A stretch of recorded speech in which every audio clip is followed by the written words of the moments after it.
Abramos las Sagradas Escrituras en el Evangelio según San Mateo, capítulo 13, versículos del 47 al 50. Mateo, capítulo 13, versículos 47 al 50. Conforme usted lo vaya encontrando, suplico que se ponga en pie. Vamos a darle lectura a la palabra del Señor. Mateo, capítulo 13, versículos 47 en adelante. Vamos a leer la escritura y lo hacemos juntos en el nombre del Padre, del Hijo y de su Santo Espíritu, y a la letra decimos: Asimismo, el reino de los cielos es semejante a una red que, echada en el mar, recoge toda clase de peces, y una vez llena la sacan a la orilla, y sentados recogen lo bueno en cestas y lo malo lo echan fuera. Así será el fin del siglo. Saldrán los ángeles y apartarán a los malos de entre los justos y los echarán en el horno de fuego. Allí será el lloro y el crujir. El lloro y el crujir. Incline su rostro. Oramos al Señor. Bendito Señor Dios y Padre, te damos gracias, Señor, por tu palabra.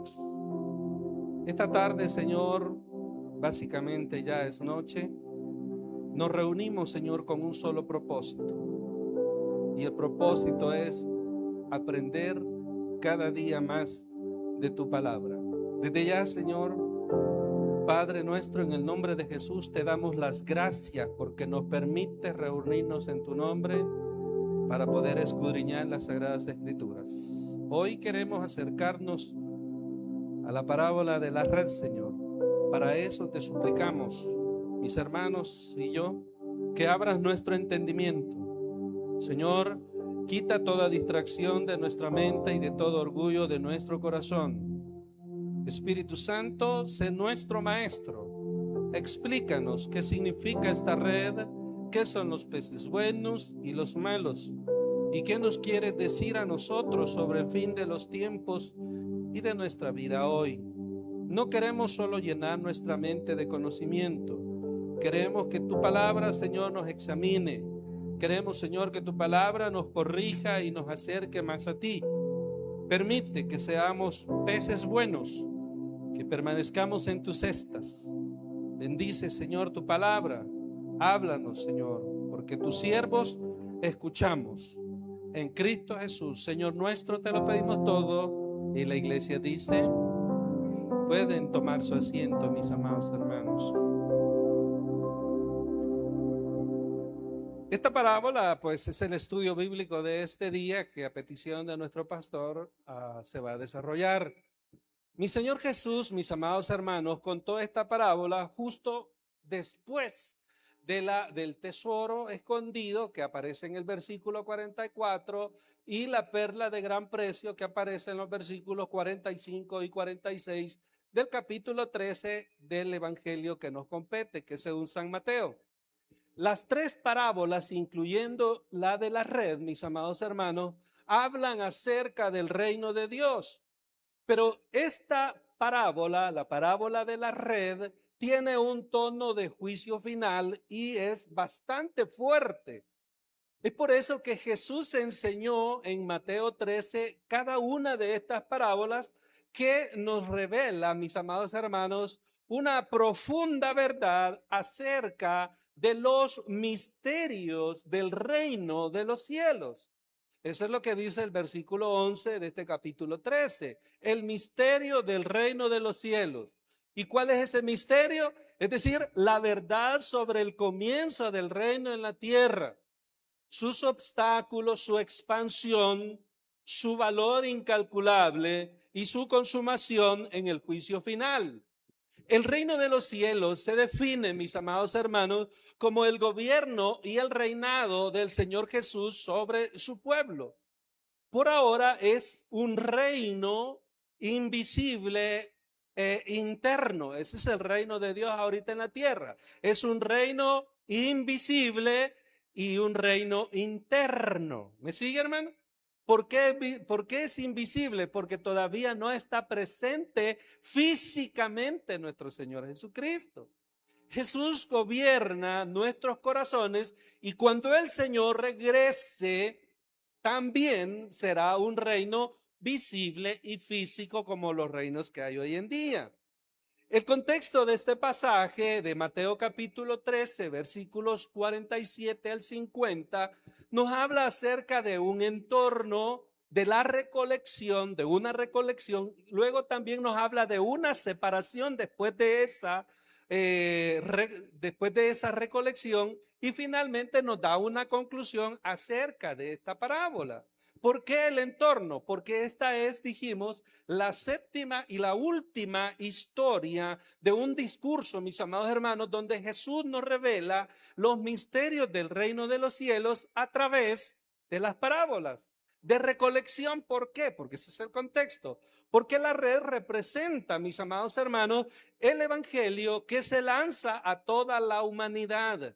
En ella caben tanto verdaderos creyentes como personas falsas o incrédulas. ¿Y cuándo es el momento de separación? Bueno, al igual que los pescadores, mis amados hermanos, que separan el pescado bueno, ¿verdad? Que se guarda de lo malo, que se desecha. Los ángeles van a separar, dice el versículo 50, a los justos del resto en el fin del mundo. Y concluye Mateo, ¿verdad? Con los versículos 51 y 52. La conclusión que saca es que Jesús compara a los discípulos, mis amados hermanos, con los padres de familia o en su defecto serían los escribas siendo instruidos. Les enseña que el entender el reino deben utilizar tanto las enseñanzas antiguas que competen al Antiguo Testamento como las nuevas verdades como lo es el evangelio de nuestro Señor Jesucristo para poder guiar a otros. Y esto es lo más interesante. ¿Cuál es lo interesante, hermano? Diga conmigo, desastre. ¿A cuánto les ha ocurrido un desastre? Vamos a ver un corto video para que usted vea que esto fue un desastre. Este desastre se dio en la presa de Bajón. Esto fue en octubre 9 de 1969, específicamente en Italia. Y eso es interesante, mis amados hermanos, porque este desastre que ocurrió habla acerca de una represa. ¿Cuántos conocen las represas? Conocemos las represas, ¿verdad? Esta represa, mis amados hermanos, conocida como la represa del Bajón, está ubicada en Italia. Y este desastre del que vamos a ver ahorita, por cierto, ahí lo tenemos en pantalla. Corre video. Es muy pequeño, De la véalo. presa Bajont. En 1963, en Italia, la presa Bajont, una de las más altas del mundo en ese momento, fue escenario de una tragedia devastadora que cobró más de 2000 vidas. Curiosamente, la presa no falló estructuralmente. El verdadero problema fue un deslizamiento masivo de tierra desde una montaña cercana.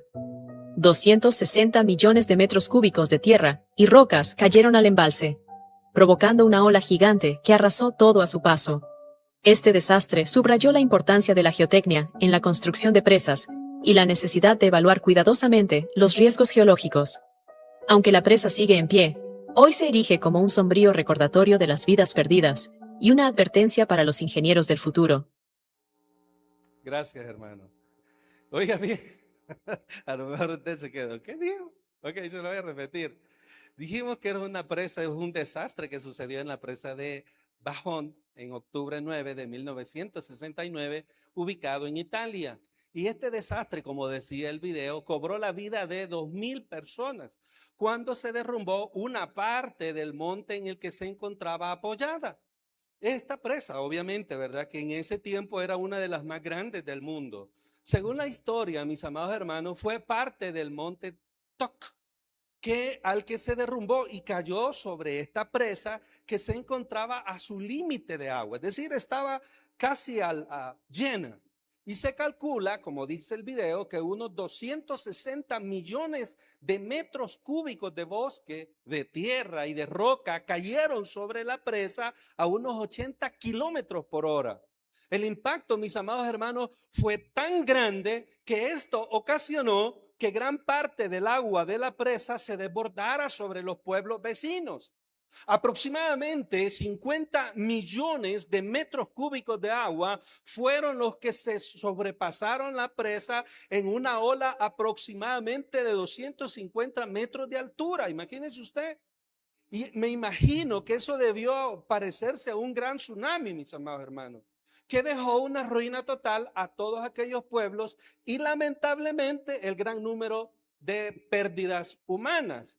Pero lo más lamentable, mis amados hermanos, lo más lamentable y lo más doloroso de esta tragedia es que no faltaron las advertencias previas. Se dieron advertencias a las zonas aledañas. Es decir, a los pueblos que estaban cerca de esta represa ya se les había advertido, se les hicieron señales alarmantes, ya se había notado que este tema del derrumbamiento, incluso desde el momento en que se terminó la represa, los técnicos dijeron que podría darse una fisura o una fractura a corto plazo. Los geólogos habían descubierto y habían advertido de dichas aberturas que se habían ido haciendo cada vez más grande en la estructura. Y aproximadamente unos 10 días antes del deslizamiento, técnicos de una oficina nacional de Italia habían señalado, mis amados hermanos, el peligro como inminente. E incluso el alcalde había hecho colocar un aviso de peligro a todas las zonas aledañas a esta represa. Es más, medios de comunicación, medios de transporte habían sido puestos a la disposición de las personas. El alcalde estaba tan preocupado por una inminente desgracia, por una inminente catástrofe que se podía dar, y había anunciado a la población que retiraran sus cosas, que salieran lo más rápido posible, porque de un momento a otro esta desgracia podía ocurrir. Pero la mayoría de los habitantes, ¿qué cree usted que hizo? No creyó en el peligro. No quisieron dejar sus casas, no quisieron dejar sus pertenencias, y como consecuencia a no querer dejar lo que tenían o sus pertenencias, tuvieron que perecer en esta catástrofe. ¿Por qué? Por no haber hecho caso ¿a qué? A las advertencias, muy bien, que se les dieron. Las advertencias, mis amados hermanos, son muy importantes y existen por una razón. Si se ignoran, las consecuencias pueden ser fatales, como en este caso. Lo mismo sucede con las parábolas de Jesús. No solamente nos presentan verdades importantes del reino de los cielos, sino que también sirven como fuertes advertencias que no debemos ignorar. Si consideramos una vez más el contexto del capítulo 13 del Evangelio según San Mateo, recordamos que Jesús ha estado enseñando a una gran multitud que se había reunido a la orilla del mar. La multitud era tan numerosa, dice Marcos capítulo 4, versículo 1, porque esta parábola también aparece en Mateo, en Marcos y en Lucas. Pero Marcos capítulo 4, versículo 1 dice, otra vez comenzó Jesús a enseñar, ¿a dónde? ¿Me sigue con la lectura? Junto al mar. Y se reunió alrededor de él. Se reunió alrededor de él mucha gente, tanto que entrando en una barca se sentó en ella, en el mar, y toda la gente estaba en tierra junto al mar. Mire qué interesante. Mis amados hermanos, hay personas que piensan que la iglesia está compuesta de gente hipócrita y que dentro de su fila solo existe el pecado y la falta de amor. ¿Ha escuchado alguna persona decir eso? Sí, hermano. Si hay mucha gente que dice, no, yo no voy a la iglesia para ser hipócrita como esa vecina, yo mejor no voy. No, hombre, yo no voy a ir a la iglesia y decir, mira, ese pastor que está ahí, yo lo vi con 4 mujeres. Y para ir yo y predicando la palabra, es un gran sinvergüenza. Hermano, quiero decirle algo. La iglesia se le conoce como el hospital del alma. ¿Me está siguiendo, hermano? Este es el hospital del alma, donde el médico por excelencia, que se llama Cristo Jesús, nos está reparando. ¿Me sigue? Todos los que estamos aquí venimos chuecos, unos destrabados, otros enfermos, amolados. ¿O no es así, hermano? Así que todos los que estamos en la iglesia estamos en vía de reparación. Nadie está perfecto, porque perfecto solo es Dios. Entonces, no se extrañe cuando usted diga, no, yo para qué si yo no necesito ir a la iglesia. Es que a mí me cansan los pastores. Lo mismo te dicen y solo te van a sacar el dinero. Hermano, ese es un prejuicio que usted tiene en su mente. Pero por eso decíamos que muchos piensan que la iglesia está compuesta de gente hipócrita. ¿Habrá aquí alguna persona de eso? ¿O solo yo? Ah, pues solo yo soy hipócrita. ¿Por qué, hermano? Porque somos una raza caída, somos una especie caída y estamos en vía de reparación. Y la gente dice, no, hay mucha gente hipócrita.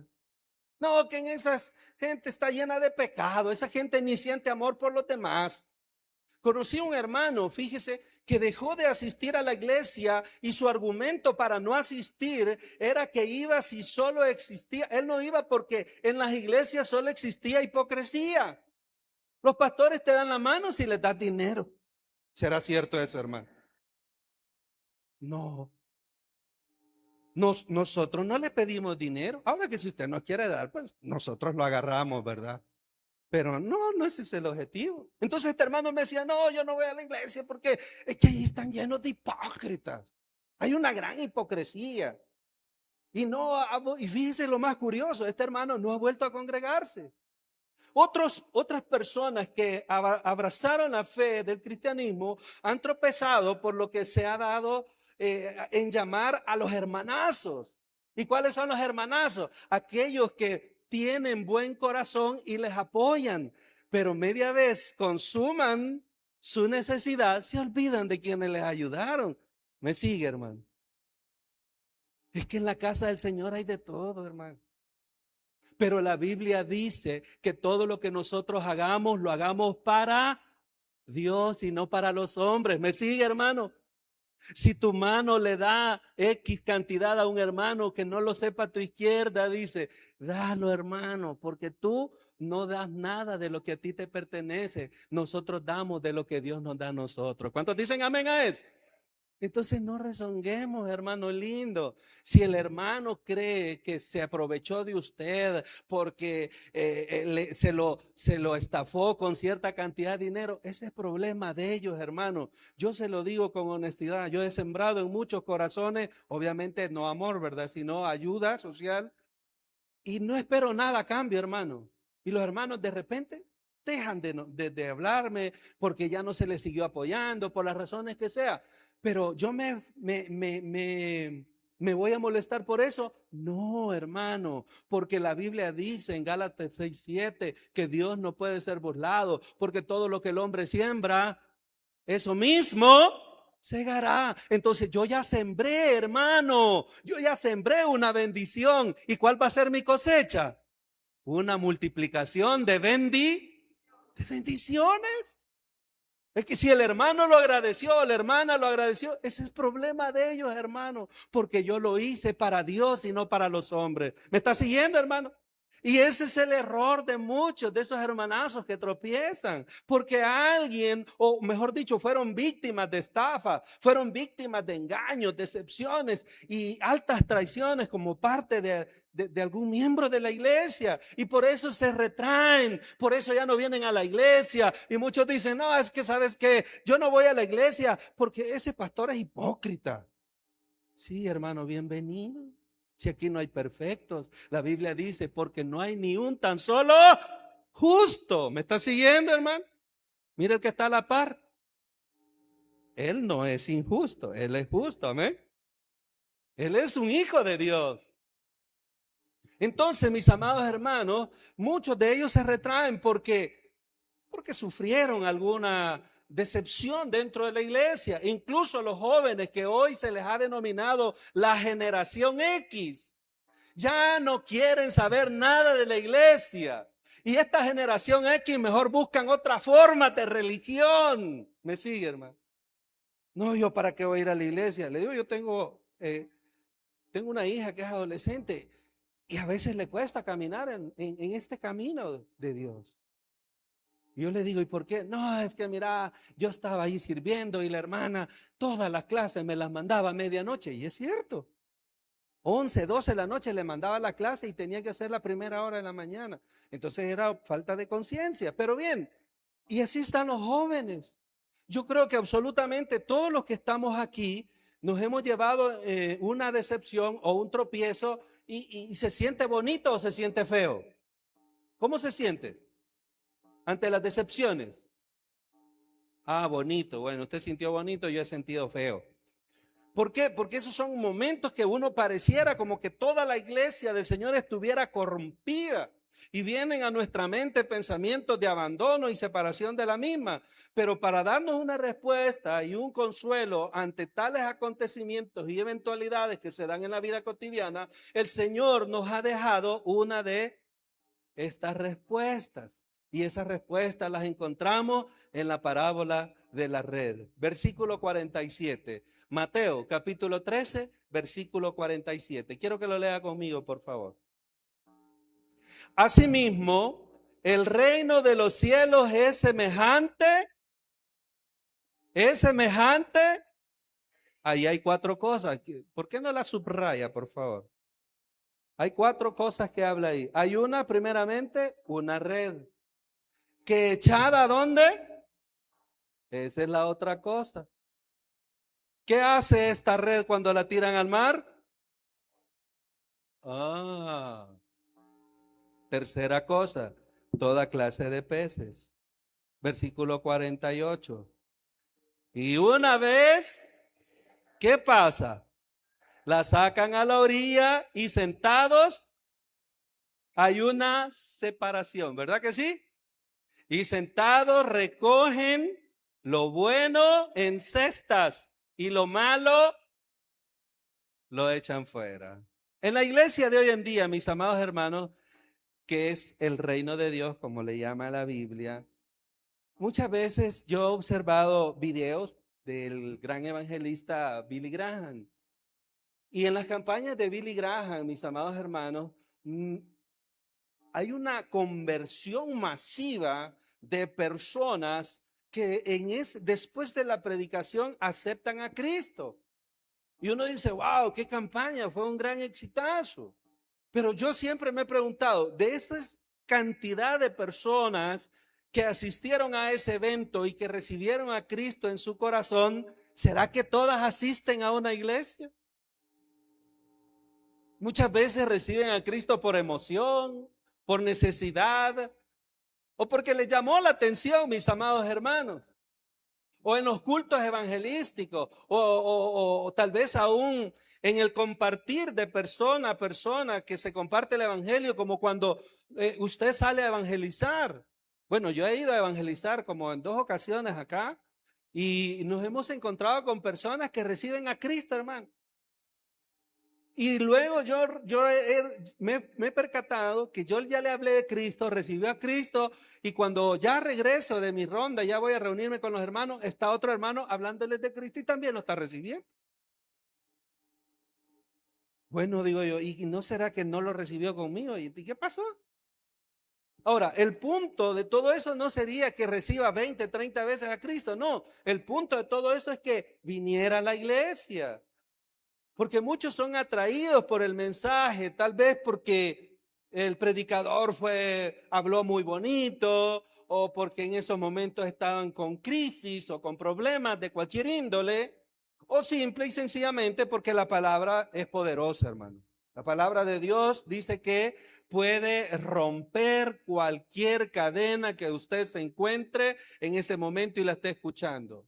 La palabra de Dios, dice la Escritura, es viva y eficaz y más cortante que toda espada de doble filo. Penetra, dice la Escritura, hasta las coyunturas y los tuétanos. Y cuando hace eso, dice que discierne los pensamientos y las intenciones del corazón, mis amados hermanos. La palabra de Dios es poderosa. Y eso nos da como resultado que en nuestras iglesias exista gente que en verdad es escogida por Dios y otras que son colados o no son convertidos. En las iglesias hay trigo y hay cizaña. ¿Me está siguiendo, hermano? Ay, pastor, ¿y usted que no nos iba a hablar del amor? Hermano, este es importante, porque esta es una advertencia de Dios a su pueblo. ¿Me está siguiendo? ¿Cuántos pueblos de Dios hay? Esta es una advertencia para usted y para mí, hermano. Si usted verdaderamente es convertido, no me diga que usted es cristiano, demuestre que es creyente, porque la Biblia dice que el cristiano se reconoce por sus frutos. ¿Me está siguiendo? No, pastor, si yo tengo 10 años de estar en la iglesia, ¿y cuáles son los frutos que usted está dando, hermano? ¿Ama al prójimo como a sí mismo? Sí, lo amo, pastor, pero yo de lejito, porque a mí la chuma no me gusta. No, amor, no, no, hermano, entonces usted no ha nacido de nuevo. Ay, qué lindo, ¿eh? Entonces usted no ha nacido de nuevo. ¿Cómo es posible, hermano? Si usted supiera, a mí me pasó esto. Fíjese que allá en Oriente, cuando yo estaba pastoreando una iglesia, teníamos un evento por realizar, una campaña. Y como el pastor, obviamente por llegar desde San Salvador hasta Oriente, llegaba un poquito tarde. Y los servidores se comenzaron a pelear y hubo una hermana que era bastante difícil en su temperamento. Y al final le dijeron, mira hermana, siéntese aquí y espere aquí que va a venir el pastor. Porque él va a traer las camisas y él las va a repartir. Por una camisa, ¿no? Y comenzó la hermana a decir, pues yo no quiero esa porquería y que se la, ya sabe usted, ¿verdad? Todo ese vocabulario, ¿verdad? Fluido. Y además, a mí el pastor le dijo a los servidores, ¿verdad? Que no le digo lo que me dijo porque me insultó de forma, con palabras altisonantes. Y que ya se iba de la iglesia y que no sé qué y que ya no quería nada. Y al ratito iba llegando el bendito pastor. Y me dijeron, pastor, fulano de tal y fulana de tal, dijeron esto de usted. Hermano, y uno iba tan lleno del Espíritu que lo único que hice fue abrazar a las personas. Después que me habían insultado, me dijeron un montón de cosas que yo se las digo a usted, usted va a enojar. ¿Haría usted eso? Después que lo han insultado, le da un abrazo y le diga, hermano, pase adelante. Sigamos en esto estamos en un proceso, no se deje vencer por el enemigo. No, si muchas veces, si hasta cuando no nos saludan nos molestamos. Entonces, ¿qué significa eso? Nosotros como pastores recibimos cada día, hermanos, reveses de hermanos que dicen ser verdaderamente nuestros amigos, pero realmente no lo son. Lo digo con respeto, aquí no hay ninguno. Amén. Por si usted se siente incómodo, no es con usted la cosa. Al pastor a saber qué le ha dicho de mí. Nada, hermano. Nada. Pero ¿qué es lo que significa eso, hermano? Dios nos está dando una advertencia. Ya es tiempo, hermano. Esto es cierto, lo de la red. Un día el Señor va a venir y va a tirar la red. ¿Qué significa? El evangelio de nuestro Señor Jesucristo, que está para todo el mundo, donde van buenos y malos, ricos y pobres, pequeños y grandotes, gordos y chaparritos, ojos delgaditos, ojos verdes, ojos azules, ojos moros, como sea, hermano. Esa es la red. No sé si me está siguiendo. ¿Por qué? Porque el llamado es universal. Es para toda la humanidad. La Biblia dice que son muchos los llamados. Pero, ¿dónde está usted? No, pastor, es que yo así de voladita. A mí que a mí no me gusta ir así de voladita de vez en cuando. Me gusta cuando predica el pastor Guido porque él predica bien chivo. Los demás no, me duermen, me cansan. Yo pensé que venía por escuchar palabra de Dios, porque la Biblia dice que la palabra de Dios es la que rompe cualquier cadena que traigamos. No es el pastor, hermano. El éxito de la predicación no depende de uno, depende de Cristo Jesús. ¿Me está siguiendo, hermano? No es de uno, hermano. Si uno por misericordia está aquí, si usted supiera, hermano, me tiemblan los pies. Pero aquí porque Dios me ha puesto. Entonces vamos al punto. Dijimos que en las iglesias nuestras existe gente que la verdad es escogida por Dios y otros que no lo son. La red recoge toda clase de peces. Amén, iglesia. El número de los salvos es tan cierto que nadie lo puede saber a ciencia cierta quién es o no es salvo. ¿Por qué razón? Porque son muy parecidos, pero diferentes. ¿Sabía usted que el trigo y la cizaña se parecen? Si usted los ve, mire que está a la par. Es igualito. Yo no sé si es trigo o es cizaña, pero son parecidos, hermano. Y el punto, ¿cuál es? Hermano, frutos de qué estamos dando nosotros. Así como la gente que estaba en los alrededores de esa represa, hermano, que las autoridades les habían advertido 10 días antes que salieran de sus casas, que dejaran sus posesiones, que dejaran todo porque se avecinaba una catástrofe. Porque ya los geólogos habían hecho un estudio a profundidad y dictaminaron que ya había una fisura en ese monte y que evacuaran la zona. Gente no quiso hacer caso. Hermano, ¿cuántos de ustedes están al borde de esa represa? Y Dios les está diciendo, la red sale por el mundo y yo tiro la red que es la palabra de Dios. Esa red va a recoger de todo, hermano, porque en la red vienen peces buenos y malos. A veces vienen bagres o serpientes, hermano.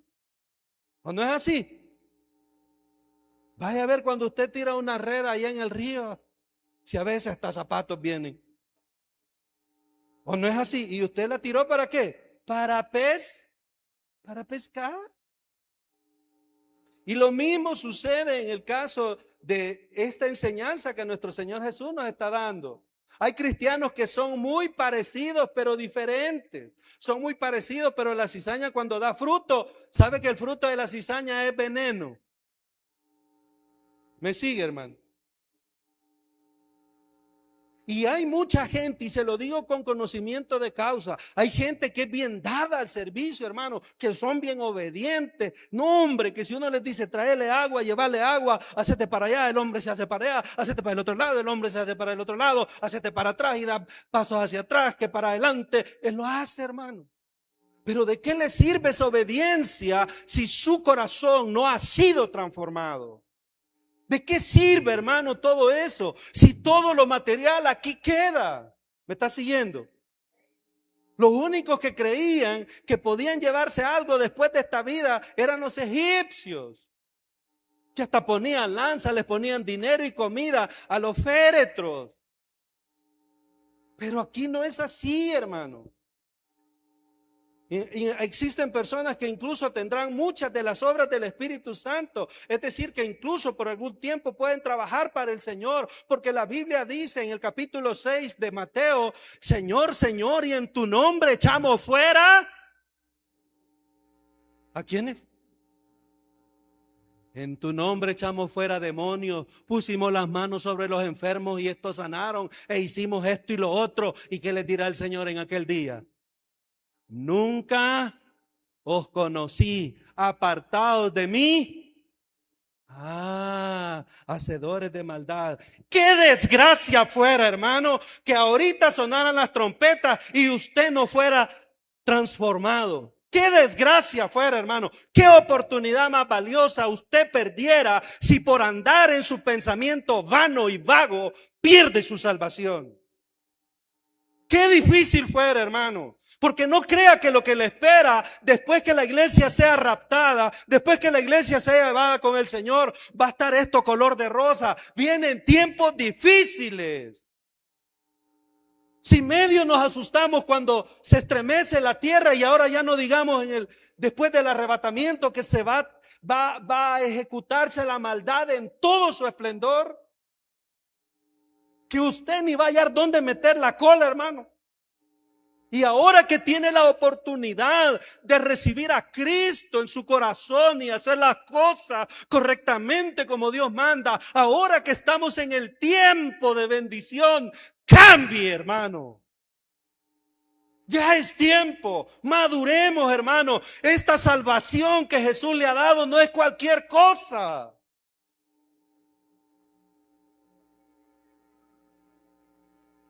Si a todos los quisiera agarrar del pelo.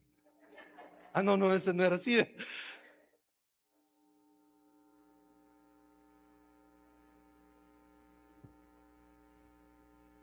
Dijimos que existen personas que tendrán muchas obras en el Espíritu, pastores que a lo mejor han venido a predicar, pero que después que tuvieron un error, cometieron un pecado contra Dios, se desaparecieron, hermano. Allá están en las casas con la esposa. Yo no digo que la descuide, no, cuídela. Pero según Mateo capítulo 6, versículo 33, que nos habla acerca del orden de las prioridades, Dios debe estar por encima de todo. Lo dice la Biblia. Y si usted está enojado conmigo, ese es su problema. Porque yo libre estoy de su sangre. Si Cristo viniera en este momento, yo le voy a decir, Señor, yo les hablé a todos ellos. Si más de algunos de aquí no se fueron porque tienen diferencia, esos son ellos. Pero yo libre estoy de su sangre.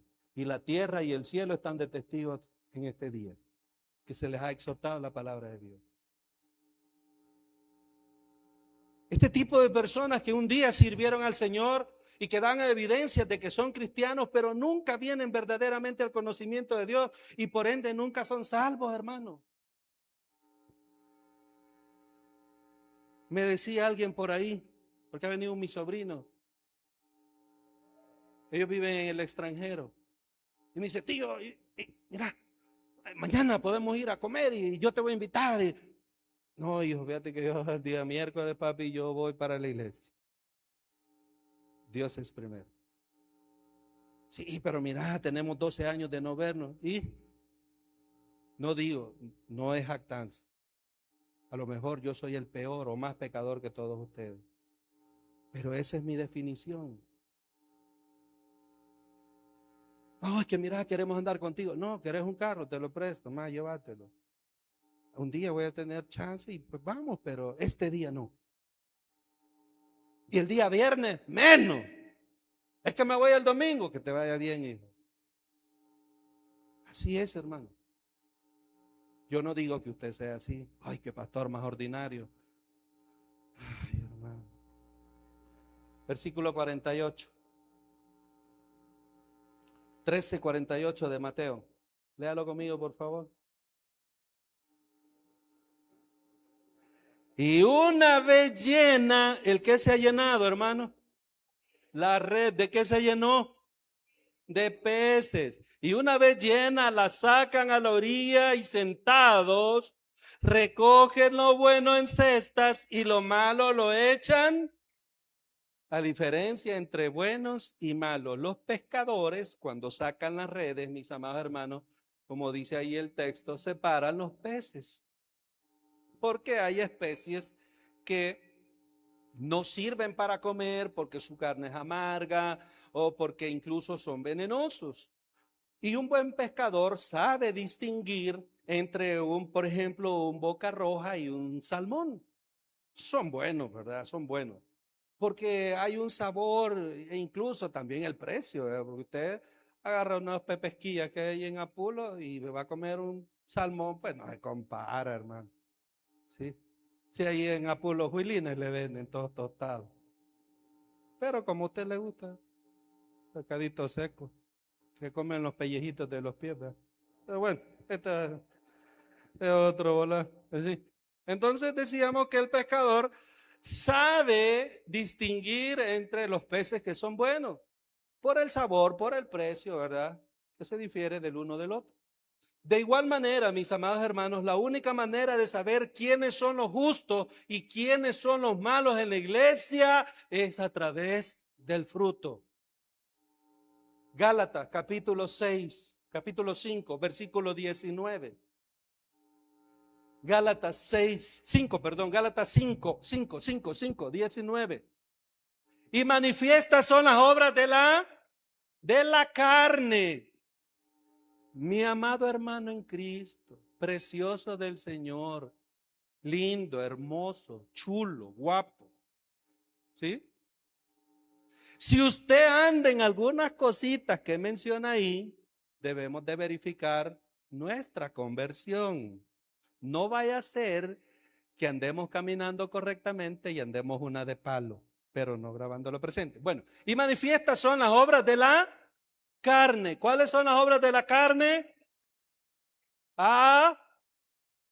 ¿Qué? ¿Y por qué solo dos lo dicen? ¿Este módulo no? ¿Cuáles son las obras de la carne? Fornicación, inmundicia, lascivia, 20, idolatría, hechicería, pleitos, iras, disensiones, 21, envidias, homicidios, borracheras, orgías y cosas semejantes a estas, acerca de las cuales os amonesto, como ya los he dicho antes, que los que practican tales cosas, ¿cómo se distingue a un cristiano verdadero o un cristiano bueno y el otro malo? A través de los frutos. Y de ahí del versículo 24 en adelante, pues ya aparecen, del 22 en adelante, ya aparecen los frutos del Espíritu, que es amor, paciencia, benignidad y toda la historia. ¿Sí? Todo eso, del 22 en adelante aparece. Gálatas 5:22. Más el fruto del Espíritu. Si usted es un verdadero cristiano, debe tener amor por todos los hermanos, no solo por el que le cae bien. ¿Me está siguiendo, hermano? Porque ese es el ser humano, somos selectivos. No, este sí me cae bien, venite seco, este para acá. A este mucho huele, tíralo para allá. No, ¿y por qué, hermano? Si Cristo pagó en la cruz con su sangre por usted y por mí. No somos llamados a ser jueces, somos llamados a ser hermanos en Cristo. Si bien es cierto que algunos cristianos tardan más que otros en dar fruto, también es verdad que todos deben dar frutos, todos deben de dar fruto, porque ese es el ciclo de las cosechas. Si usted sembrase maíz y la mata ha pasado 1 año y 2 años y no da ni tan siquiera una mazorca, por decir algo, ¿qué va a hacer, hermano? ¿La va a seguir cultivando? ¿La va a seguir cuidando? No, la va a podar y la va a quemar. Si yo he visto plantas de maíz que solo el puro pelo es, ni un grano tiene, y todo chimuelo el elote, no sé cómo es la cosa. Hermano, nosotros tenemos que dar fruto. Hay pastores que a mí no me queda tiempo. En el infierno sí vas a tener tiempo, hijo. En el infierno hay bastante tiempo y se necesita leñita. Mira el que está a la par. Él no es leñita. Él es un hijo de Dios.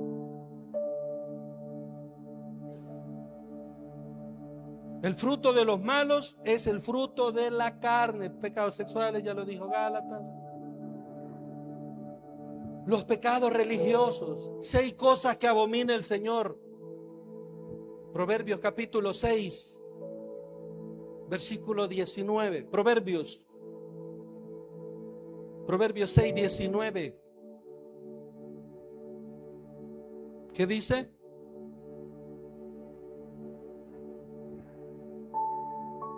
Desde el póngalo desde el 17, hermano, por favor.